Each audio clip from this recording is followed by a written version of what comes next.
Bonjour à toutes et à tous, je suis très heureux d'être parmi vous. Pardonnez-moi du retard qui est le mien, je suis arrivé il y a un quart d'heure. J'ai donc manqué les premières interventions, en tout cas celle de mon ami Renaud Camus, que j'aurais souhaité entendre, et la vôtre peut-être, monsieur.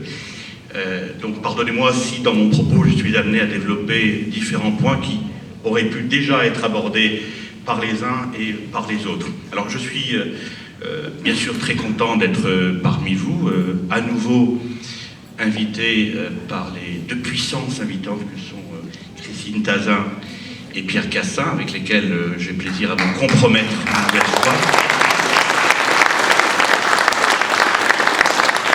C'est pas facile de participer à une opération, une manifestation comme la vôtre, non pas parce que je ne le souhaite pas, mais il est des personnalités dites infréquentables ou des associations dites controversées à l'égard desquelles on nous invite à faire preuve d'un certain nombre de réticences ou à trouver dans son agenda un certain nombre d'engagements parallèles vous empêchant d'être disponible. Et bien, malgré toutes ces recommandations que je peux recevoir ici ou là, je suis fidèle à mes amis et je partage le combat qui est le leur, qui est le mien et que nous partageons. Après ces remerciements à Pierre et à Christine, je veux saluer bien sûr tous les manifestants qui, aux quatre coins de l'Europe, se sont mobilisés hier. C'est la première initiative à l'échelle de notre continent visant à protester contre cette invasion migratoire qui frappe notre continent européen depuis plus de 10 ans, mais qui s'est accélérée l'année passée en 2015. À la faveur de la politique d'Angela Merkel, je reviendrai dans quelques instants.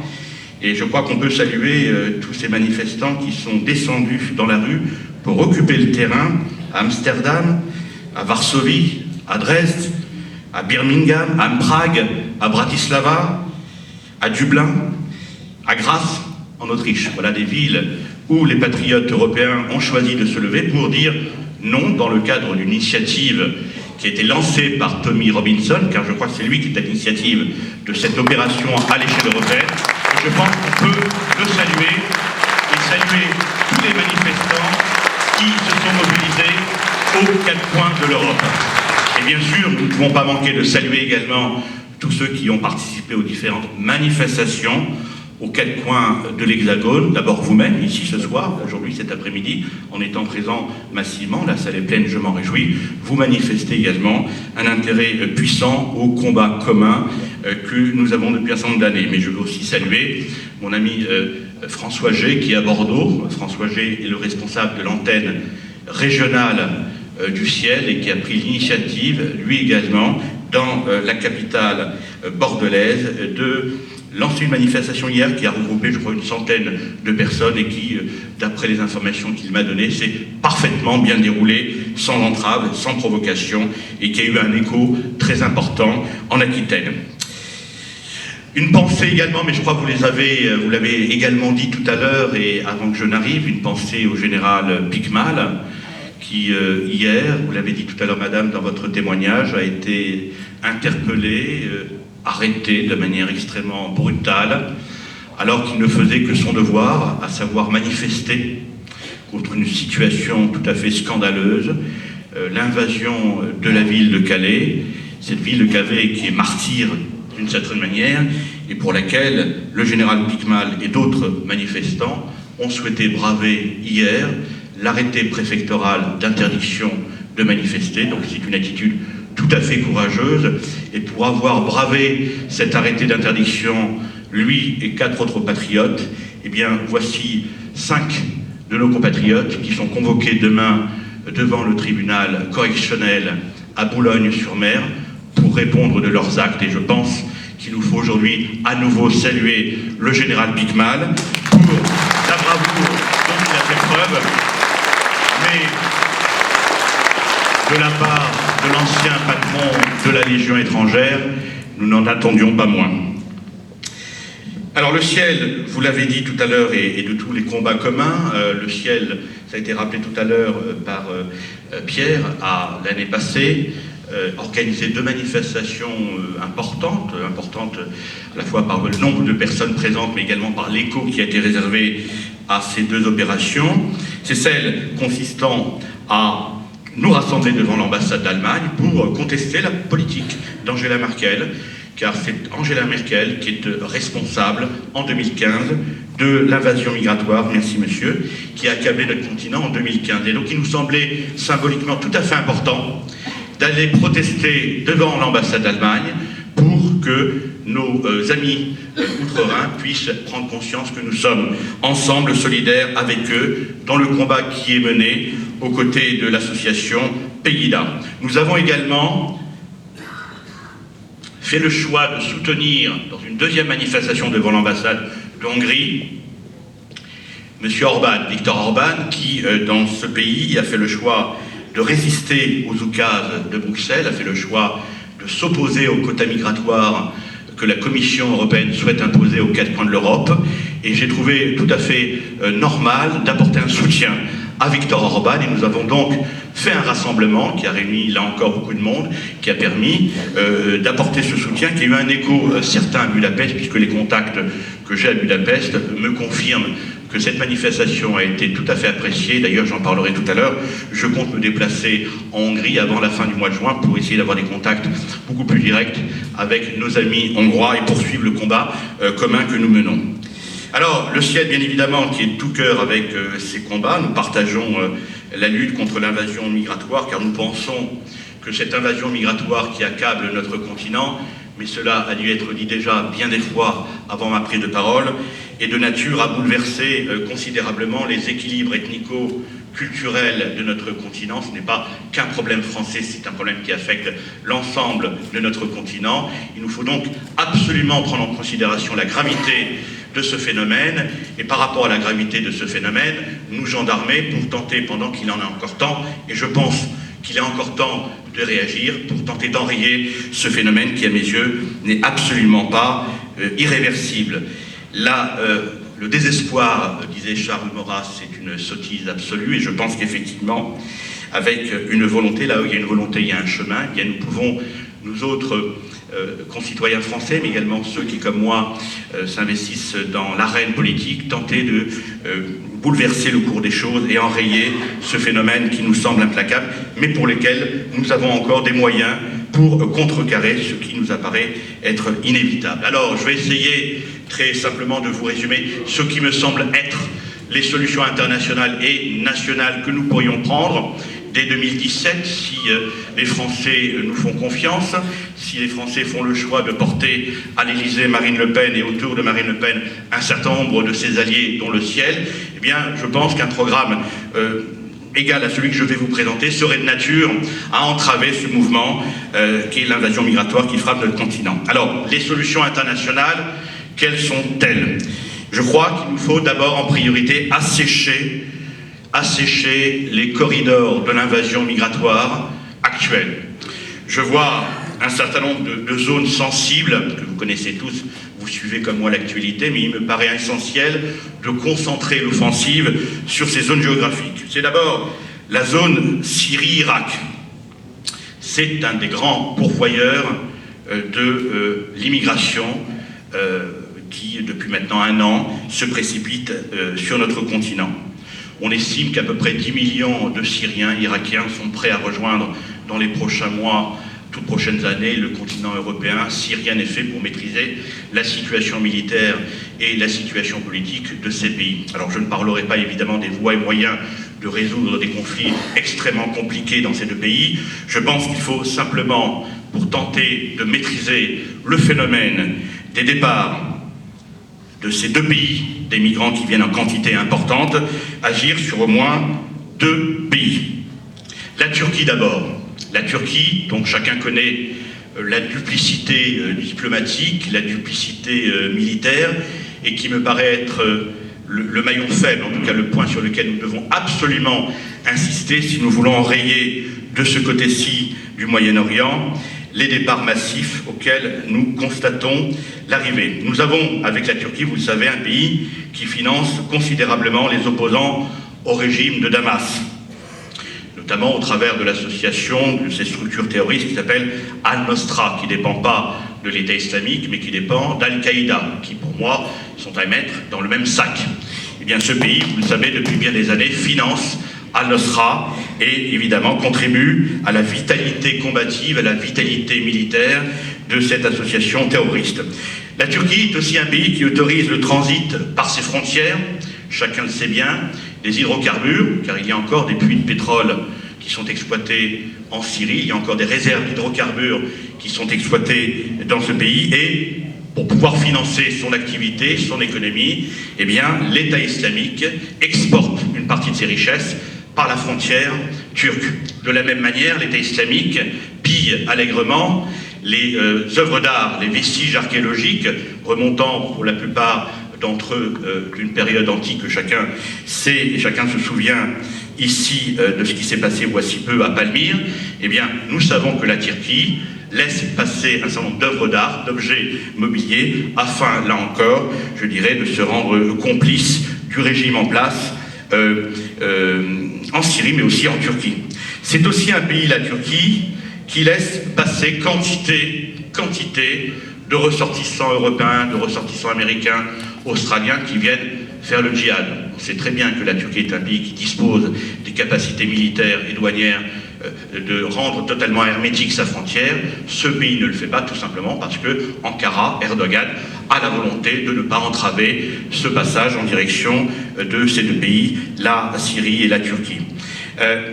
C'est aussi le refus, ça me semble tout à fait scandaleux, eu égard aux accords intervenus avec Bruxelles voici quelques semaines, c'est aussi un pays qui refuse de réguler la poussée migratoire que nous constatons ces derniers mois. Vous savez que M. Erdogan est venu voici quelques semaines à Bruxelles et a arraché des autorités de la Commission un chèque de 3 milliards d'euros et aussi la perspective à très court terme, 2016-2017, de pouvoir obtenir pour ses ressortissants une libre circulation dans l'Union européenne. De sorte que nous aurons sous peu, en 2016-2017, près de 80 millions de ressortissants turcs qui pourront venir circuler sans entrave, sans visa dans l'Union européenne. En contrepartie de ces avantages considérables, de ces avantages que je juge totalement exorbitants, Erdogan s'était engagé à rendre hermétique sa frontière, faire en sorte que les migrants ne quittent plus les rivages de l'Anatolie pour se rendre vers les îles grecques, qui sont des territoires européens, et ainsi bénéficier de l'espace Schengen. Et on voit bien depuis plusieurs semaines qu'en aucun cas, Erdogan ne tient pas parole. Nous avons un pays qui a embauché un chèque de 3 milliards d'euros, un pays qui est dans une perspective d'intégration de l'Union européenne et qui n'honore pas la parole qui a été la sienne, donc c'est tout à fait scandaleux. Il me paraît important d'agir à l'égard de cette pays d'Ankara, du régime d'Erdogan, et il me paraît important de le faire non pas en se rendant à Ankara comme l'a fait le ministre Cazeneuve la semaine dernière, mais tout simplement en allant directement à Washington demander des comptes aux États-Unis, parce que je crois que c'est par le biais de l'OTAN, la Turquie est un pays qui fait partie de l'Alliance Atlantique, c'est par le biais de l'OTAN que nous pourrons peser sur la diplomatie turque, et je crois qu'il est important de le prendre en compte. De la même manière, il y a un autre pays, ou peut-être une zone sur laquelle il nous faut agir, c'est l'Arabie Saoudite et le Qatar. Voilà deux pays qui nous donnent des leçons, qui n'hésitent pas à venir acheter quantité d'actifs industriels, hôteliers dans nos pays, et qui ne font rien pour accueillir sur leur territoire, sur leur sol, leurs coreligionnaires. Pourtant, ils ont de l'espace, pourtant, ils ont l'argent pour le faire. Il nous faudrait donc obtenir de la part de ces deux pays, l'obligation d'accueillir sur leur sol une partie des migrants qui quittent la Syrie, qui quittent l'Irak et qui, pour l'instant, se réfugient pour l'essentiel en Turquie en partie, beaucoup en Jordanie, beaucoup au Liban. Ces trois pays prennent quasiment entièrement le fardeau, cette charge d'accueillir ces migrants. Il faudrait demander aux pays du Golfe de prendre également une contribution significative à cet effort. Je pense qu'on peut obtenir cet effort de la part de l'Arabie Saoudite et du Qatar dès l'instant où notre diplomatie, la diplomatie française, mais également la diplomatie européenne, est orientée différemment et exerce des pressions commerciales et militaires, quitte évidemment à nous mettre à dos la diplomatie de ces deux pays, pour obtenir de la part et du Qatar et de l'Arabie Saoudite ces efforts qui pour l'instant ne sont pas consentis. Bien sûr, il faut s'appuyer sur les Russes. J'ai dit tout à l'heure qu'il fallait aller du côté de Washington pour essayer d'obtenir du côté de l'Alliance Atlantique, des pressions fortes, significatives à l'égard de la Turquie, mais je pense qu'il faut aussi s'appuyer sur la Russie, qui est un pays qui, me semble-t-il, adopte une politique diplomatique indépendante, une politique diplomatique qui vise à combattre toutes les hégémonies. Je pense que le partenaire russe est, je dirais, un point d'appui, un outil qui peut permettre d'œuvrer dans la bonne direction.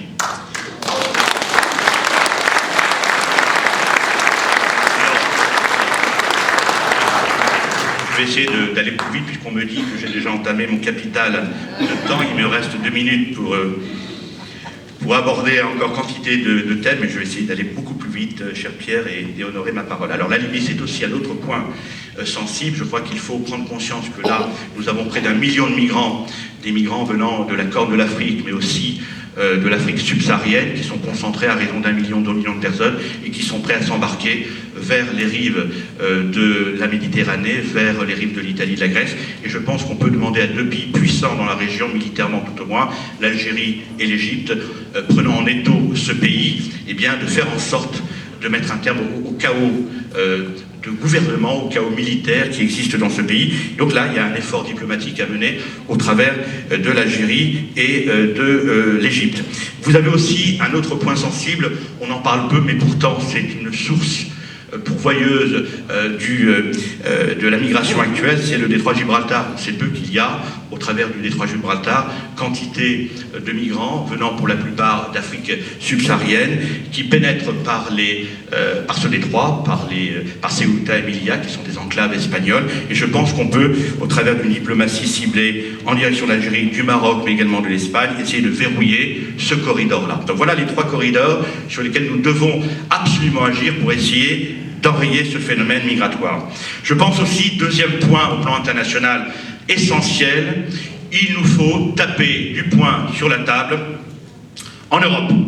C'est d'abord obliger Mme Merkel, une bonne fois pour toutes, d'arrêter sa folle politique migratoire.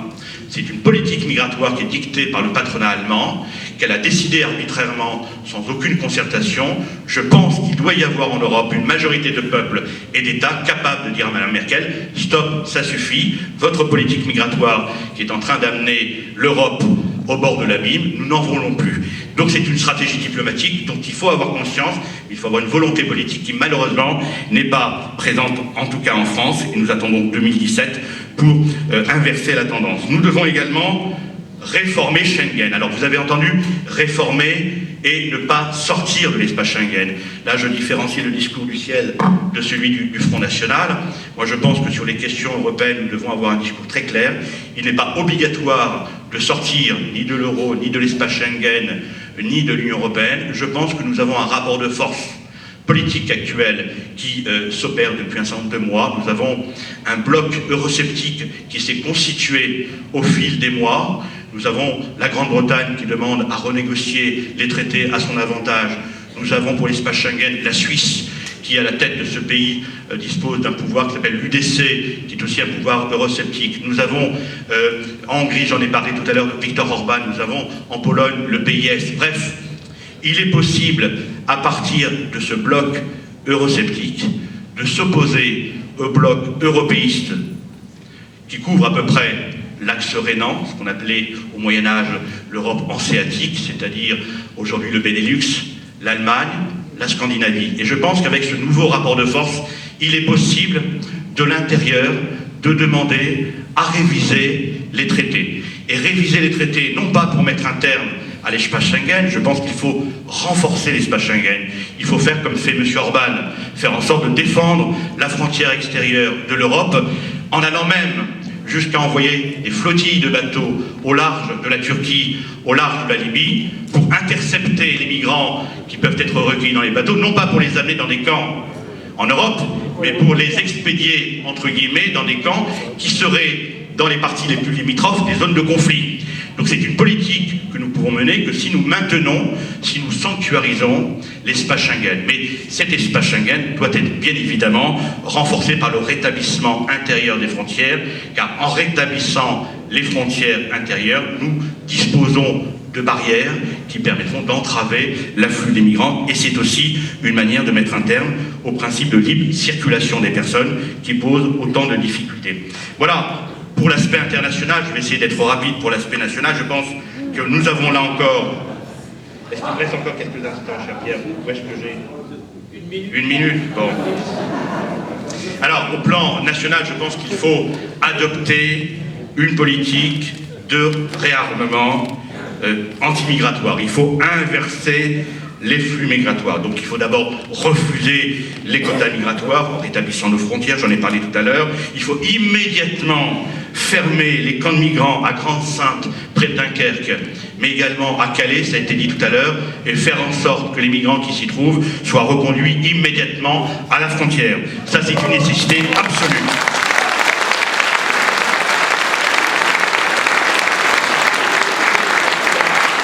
Pour enrayer à long terme les flux migratoires, il faut mettre un terme, bien évidemment, à l'immigration. Toute forme d'immigration. Toute forme d'immigration, y compris le regroupement familial. Le regroupement familial doit être abrogé. L'immigration nuptiale également doit être revue et encadrée. Toutes dispositions qui vont bien évidemment nous mettre à dos nos engagements européens, parce que nous sommes ligotés par un certain nombre de traités qui nous empêchent d'avoir ces marges de manœuvre. Mais précisément, comme je le disais tout à l'heure, en entamant un processus de révision des traités européens, non pas en sortant de l'Union européenne, mais en revisitant les traités à l'intérieur de l'Union européenne, nous pouvons revoir nos engagements diplomatiques et faire en sorte de mettre un terme, sous toutes ses formes, à cette immigration qui, depuis près de 40 ans, ne fait que verser notre pays vers l'abîme. Nous devons également, en ce qui concerne cette présence extrêmement anxiogène de l'islam en France, revoir la question des mosquées. Je pense que toutes les mosquées qui sont en situation illégale au plan de la réglementation de l'urbanisme ou en ce qui concerne les règles de sécurité doivent être immédiatement fermées. Je crois que l'interdiction administrative s'impose immédiatement. Il faut que les mosquées salafistes, les renseignements généraux, ça n'existe plus sous cette forme-là, mais en tout cas le ministère de l'Intérieur a détecté près de 89 mosquées salafistes. On n'en a fermé que 3 ou 4 depuis un an. Je pense qu'il est nécessaire de toutes les fermer et de rapatrier les prédicateurs dans leur pays d'origine sans plus tarder. Et je dis, c'est peut-être une mesure forte, mais je l'affirme avec beaucoup de conviction à ce micro, il faut, pour tout projet de construction de mosquées nouvelles, imposer un moratoire. Un moratoire, ça veut dire quoi? Ça veut dire un arrêt de construction de toutes les mosquées. Il faut arrêter la construction des mosquées dès l'instant où la communauté musulmane aura tiré au clair ses rapports avec la France. Il y a un certain nombre de modes de vie, un certain nombre de coutumes qui sont importées en France, qui sont absolument étrangères à notre façon de voir les choses, à notre rapport au monde, à notre rapport à la femme, à notre capacité de changer de religion si nous le souhaitons. Bref, il y a un certain nombre d'éléments fondamentaux qui posent problème dans cette religion, en tout cas dans les modes de vie tirés de cette religion. Tant que la communauté musulmane n'aura pas revisité ces coutumes, ces modes de vie pour les mettre dans les standards européens et français, je pense qu'il faut dire clairement que toute mosquée, toute construction de mosquée sera interdite. Moratoire dans la construction des mosquées.